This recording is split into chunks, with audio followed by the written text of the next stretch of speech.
Olá,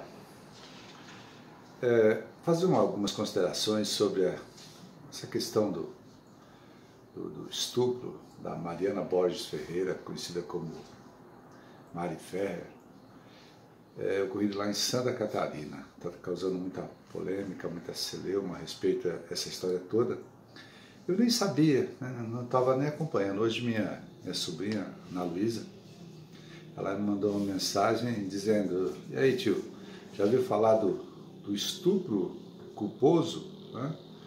Aí eu não sabia, fui tomar ciência do que estava acontecendo e diz respeito exatamente a isso aí, né?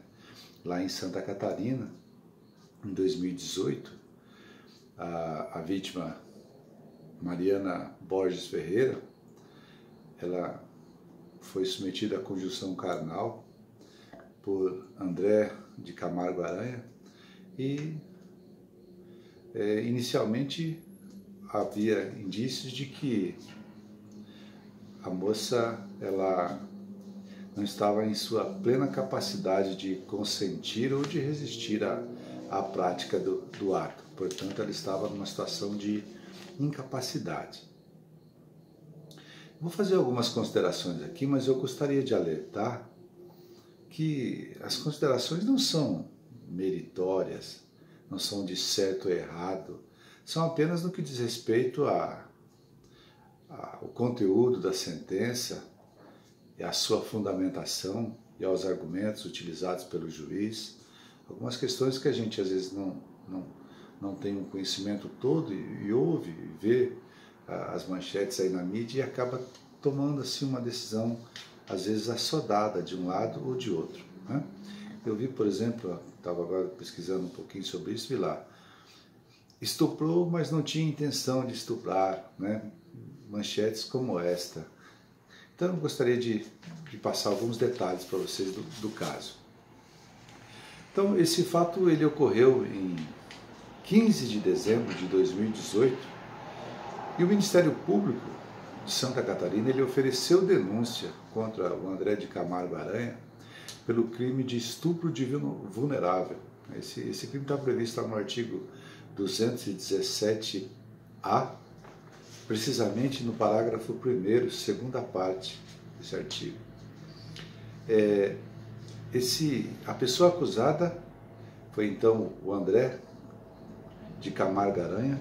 Ele chegou até a ser preso, ele ficou preso temporariamente, depois foi solto mediante habeas corpus.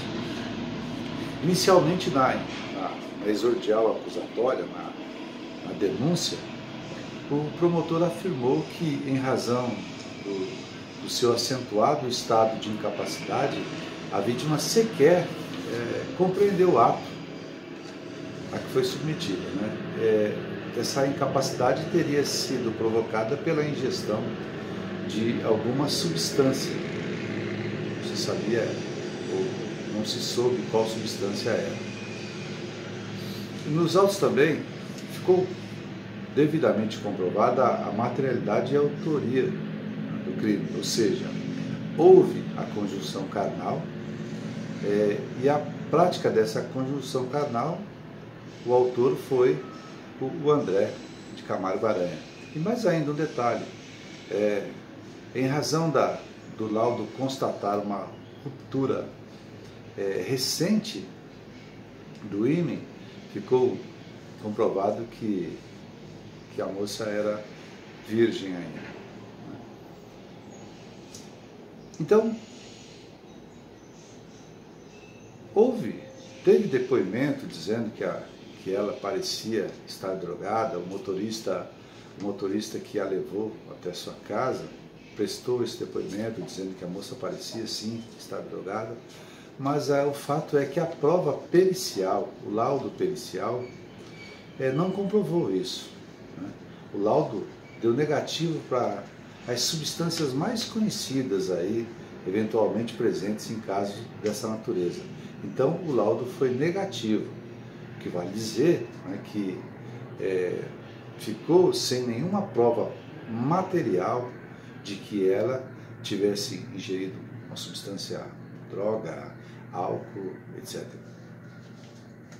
Então, o promotor que denunciou, que fez essa inicial acusação, ele saiu do caso e entrou um outro promotor.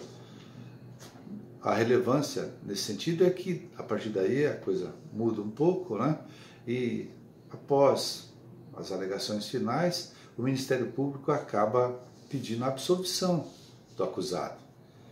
E um dos fundamentos da absolvição, ficou nebuloso essa questão ainda, porque como a gente não tem conhecimento na íntegra dos autos, mas em princípio essa história do estupro culposo aparece quando há uma menção de que ele não tinha como conhecer a incapacidade dela. Ele não sabia dessa incapacidade. Logo, por não conhecer que ela estava em estado de incapacidade, não haveria o dolo. Né? Essa é uma tese jurídica plausível até, né? Mas aí já acrescentou-se aí dizendo que houve o chamado estupro culposo, mas não foi bem assim. Né? Eu vou explicar. O direito penal, lá no artigo 20, caput, ele trata do erro, o erro que recai sobre os elementos do fato típico. E esse erro, chamado erro de tipo, ele por vezes exclui o dolo e a culpa, e por vezes exclui apenas o dolo e a pessoa responde pelo crime culposo. Pois bem, como é que se analisa isso? Então, o erro de tipo invencível, ou seja, aquele que qualquer pessoa, por mais diligente que ela fosse, ela incorreria nesse erro, ele exclui o dolo e a culpa. Né? Vou dar um exemplo. O sujeito está caçando, tá? No mato, caçando, ele percebe um vulto, pensa que é um animal, né? Atira contra esse vulto e depois descobre-se que era uma pessoa. Ele vai responder por esse crime, por essa morte? Né? Duas situações. Se o erro dele, se a percepção dele em relação àquele vulto, qualquer outra pessoa incorreria naquele mesmo erro, ele não responde por crime algum. Mas se ficar comprovado que uma pessoa mais diligente poderia ter, né, agido de forma diferente, ele vai responder por um homicídio culposo. Né? Por quê? Porque ele não tinha consciência que ali estava um homem. Isso é o erro no direito penal. Então, no crime de estupro de vulnerável, a ação recai, lá no caput, recai contra uma pessoa menor de 14 anos. Então imaginemos que alguém conheça uma outra pessoa e, em razão da sua formação física, do seu desenvolvimento físico precoce, né, pareça mais idade do que tem. E aí ele tem conjunção carnal com essa pessoa. Né, e depois verifica-se que tratava-se de uma menor de 14 anos. Ora, nas circunstâncias em que isso aconteceu, era possível a incidência do erro. Logo, essa pessoa não responderia pelo estupro de vulnerável.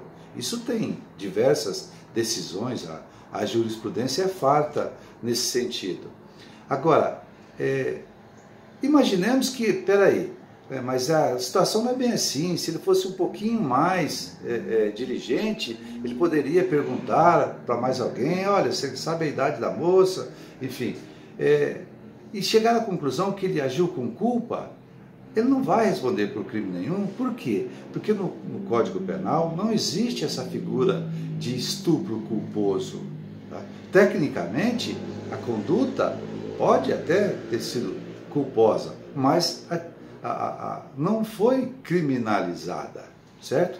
Então, no exemplo que se aventou por aí, do chamado estupro culposo, essa figura não existe e também não foi bem assim que nas alegações finais foi manifestado, foi elaborado, foi arrazoado pelo promotor. A grande verdade é que se apegou exatamente na prova dessa incapacidade da vítima. Né? Então, em razão da inexistência de um laudo pericial, em que pese existirem provas testemunhais, né, tanto o promotor como o juiz entenderam que, né, não estava devidamente comprovada essa situação de incapacidade da vítima. E aí, entendendo faltar a certeza para a condenação, o juiz ele acabou absolvendo, né? Absolvendo com fundamento no inciso 6º do 386, que é o indúbio pro réu. Ou seja, na dúvida, ele absolveu, né?